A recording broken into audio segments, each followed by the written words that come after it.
আসলে বর্তমান চ্যাম্পিয়ন বরিশালকে 24 রানে হারিয়ে রংপুর রাইডার্সকে টপকে পয়েন্ট তালিকার 2-এ উঠে প্রথম কোয়ালিফায়ারে জায়গা করে নিয়েছে চিটাগাং কিংস।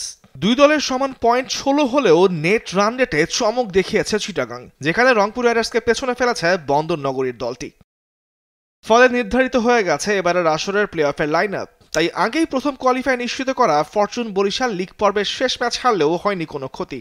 সোমবার প্রথম কোয়ালিফায়ারে প্রতিপক্ষ হিসেবে পেয়েছে চিটাগাং কিংসকে। প্রথম কোয়ালিফায়ারের জয়ী দল সরাসরি চলে যাবে আসরের ফাইনালে, তবে পরাজিত দল আরেকটি সুযোগ পাবে দ্বিতীয় কোয়ালিফায়ারে খেলে শিরোপা নির্ধারণী মঞ্চে পা দেবার। তাদের প্রতিপক্ষ 12 পয়েন্ট নিয়ে চতুর্থ হয়ে প্লে অফে জায়গা করে নেওয়া খুলনা টাইগার্স। সোমবারই দিনের প্রথম ম্যাচে কোয়ালিফায়ারের মাঠে গড়াবার আগে তাই এলিমিনেটরে মুখোমুখি হবে রংপুর রাইডার্স ও খুলনা টাইগার্স, যেখানে স্বপ্ন ভাঙবে যে কোনো এক দলের চলতি আসরের শিরোপা জয়ের পথের।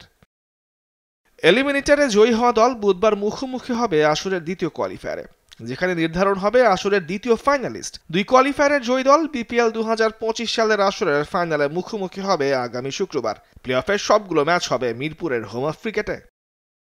তামিমুর রহমান, স্পোর্টস ডেস্ক, দেশ টিভি।